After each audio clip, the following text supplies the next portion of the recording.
안녕하세요. 책 선물입니다. 여러분 4일간의 설 연휴 잘 보내셨는지 궁금합니다. 저는 어머니와 함께 강원도에 있는 김유정 문학촌에 다녀왔습니다. 티켓팅을 하면 김유정 생각, 기념 전시관, 김유정 이야기집 이렇게 세 곳을 관람할 수 있습니다. 시간이 되신다면 한번 가보면 좋을 것 같습니다. 지난 동영상에 이어서 3강 미래의 장부터 내용을 간단하게 요약해서 읽도록 하겠습니다.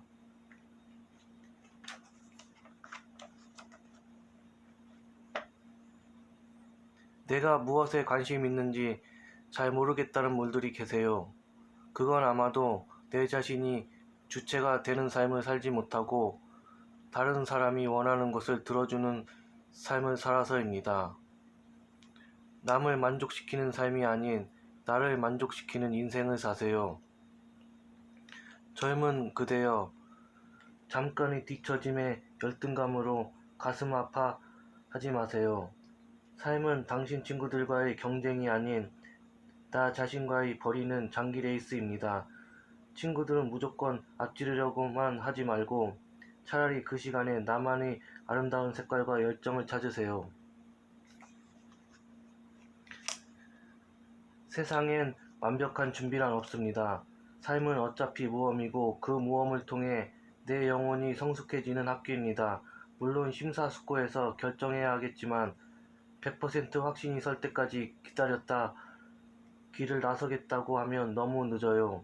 설사 실패를 한다 해도 실패만큼 좋은 선생님은 없습니다. 살다 보면 중요한 선택을 하고 나서 도장 찍기 바로 일보 직전에 머뭇거리는 순간이 꼭 와요. 이때 자신의 선택을 두고 주저하지 마세요. 많은 생각 후에 여기까지 오지 않았습니까? 무소의 뿔처럼 뒤도 돌아보지 말고 그 길을 가세요.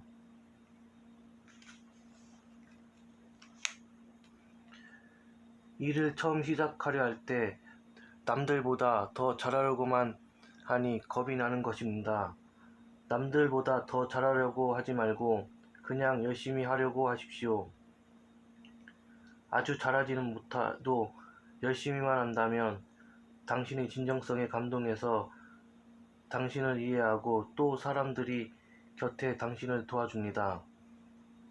내 직장보다 훨씬 더 좋아 보이는 직장도 그 속을 아주 자세히 들여다보면 내가 전혀 상상하지 못하는 나름대로의 큰 고충이 있습니다.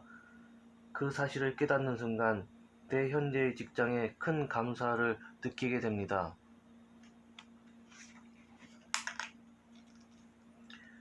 무조건 원하는 대로 되는 것이 꼭 좋은 것만은 아닌 것 같아요.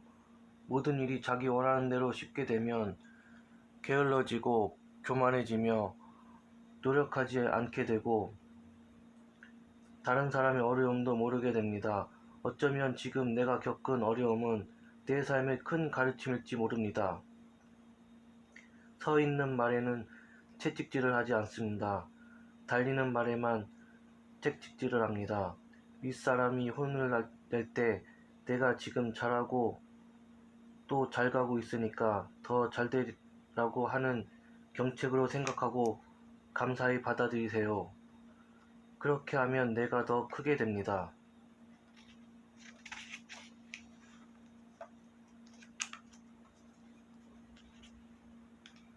누군가 당신에게 당신 인생의 앞길에 잘 설계해 놓았으니 그 길로 가면 성공한다고 그 길로 가라고 강요한다면 그런데 그 길이 당신이 원하는 길이 아니라면 그냥 도망치십시오.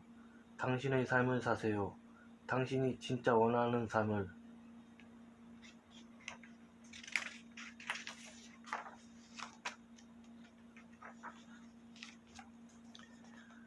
4강 인생의 장.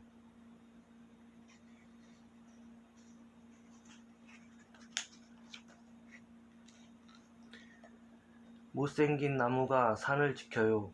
잘생긴 나무는 먼저 베어 목재로 쓰입니다. 진짜 고수는 뛰어난 채 하지 않습니다. 생각은 크게 하고 실천은 작은 것부터 하십시오. 왜냐하면 작은 생활의 변화에서 큰 일을 해낼 수 있는 인연이 만들어지기 때문입니다. 어떤 생각을 하는가가 말을 만들고 어떤 말을 하는가가 행동이 되며 반복된 행동이 습관으로 굳어지면 그게 바로 인생이 되는 것입니다.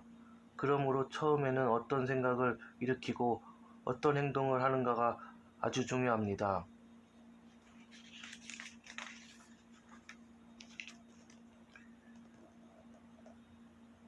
우리는 친구가 내 힘든 이야기를 들어준다고 해서 그 친구가 내 고민을 근본적인 해결책을 찾아줄 거라 생각하지는 않습니다. 그냥 들어주는 것 자체가 고맙고 그것을 위로가 되는 것입니다. 누군가 다가와 자신의 힘든 이야기를 한다면 해결책을 찾으려 하기보다는 먼저 진심으로 들어주세요. 내 안에 가만히 들여다보고 느꼈습니다.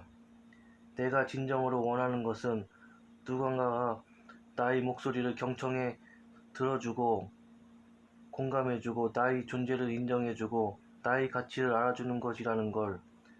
그러기에 내가 당장 실천할 수 있는 자비행은 다른 사람의 말을 잘 들어주고 공감해주는 것이에요.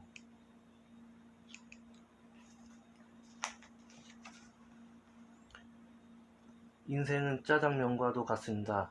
텔레비전에서 짜장면을 먹는 모습을 보면 참 맛있어 보이는데 막상 시켜서 먹어보면 맛이 그저 그래요. 지금 내 삶보다 다른 사람의 삶을 부러워해도 막상 그 삶을 살아보면 그 안에 나와 별반 다르지 않은 고뇌가 있습니다. 그러니 어떤 사람을 보고 부러운 마음이 생기면 남이 먹은 짜장면이다 라고 생각하세요. 식당에서 1,000원짜리 차이로 먹고 싶은 것 대신 조금 싼 것을 주문해서 먹는 경우가 있죠. 그런데 막상 음식이 나오면 먹으면서도 후회하고 먹고 나서도 아쉬움이 남습니다. 인생 짧아요. 처음에 먹고 싶은 걸로 고르세요.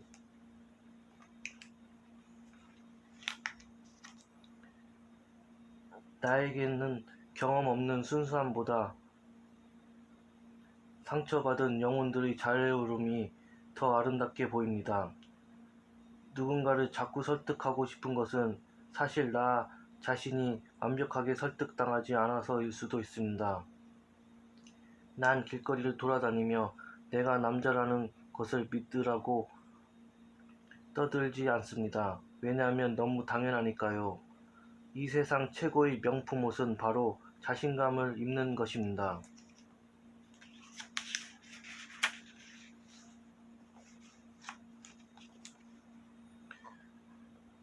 우리가 살면서 가장 큰 축복 중에 하나는 진정으로 존경할 만한 인물을 개인적으로 알게 되는 경우입니다. 세월의 때가 묻어 세상의 조소와 냉소로 바라보더라도 그 존경하는 인물은 마음속의 환한 등대처럼 삶의 기준점, 이상점이 되기 때문이지요. 삶의 투수는 우리가 전혀 예상하지 못하는 커브볼을 우리가 보기에는 아무런 이유 없이 그냥 우리를 향해 가끔씩 던집니다. 이럴 때 절망하지 말고 내가 혼자가 아니라는 사실을 잊지 말고 여름 더위가 지나가듯 이것 또한 지나가리라 라는 생각으로 힘을 내야 합니다.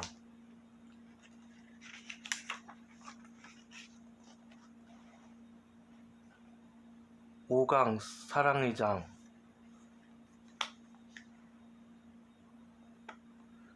밤하늘 무수한 별들 가운데 하나를 봅니다. 지구의 많은 사람들 가운데 내가 지금 그 별을 봅니다. 사람과 사람의 만남도 이처럼 수천만 분의 일이 우연과 같은 필연으로 인연을 맺습니다. 사랑은 같이 있어주는 것, 언제나 따뜻한 마음으로 이야기를 들을 준비가 되어 있는 것, 그를 믿어주는 것, 사랑하는 그 이유 말고 다른 이유가 없는 것, 아무리 주어도 아깝지 않은 것, 그를 지켜봐 주는 것.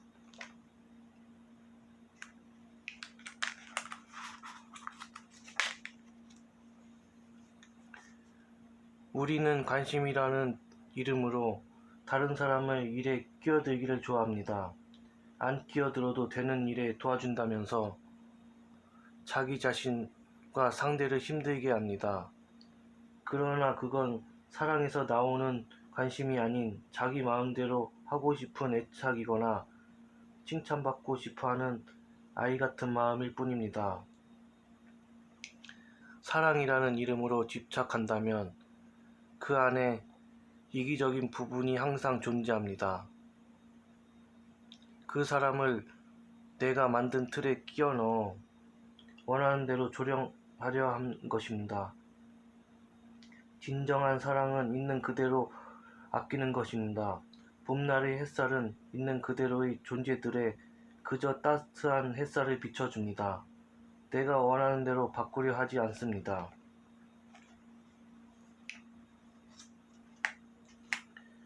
한 사람과의 관계가 완전히 깨지고 난 뒤에도 그 사람에 대해 나쁘게 이야기하지 않는다면 그것이야말로 진정한 사랑을 했다는 증거입니다. 3년 전 버리기 아깝다고 느꼈던 물건들을 방 정리를 하면서 지금 버리려고 내놓는 나를 보면서 느꼈습니다.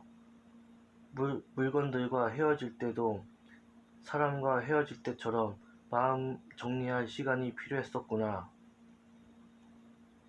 헤어지고 나서 한참의 시간이 지난 후 마음속에 집착 없이 그가 행복했으면 좋겠다라는 생각이 길을 걷다가 문득 들면 나도 다시 행복해질 준비가 되었다는 신호입니다.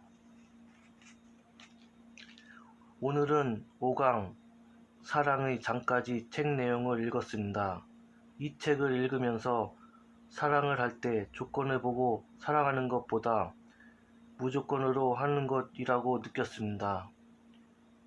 6강 수행의 장부터 다음 동영상에서 책 리뷰를 하겠습니다. 책 선물이었습니다. 동영상을 시청해 주셔서 감사합니다.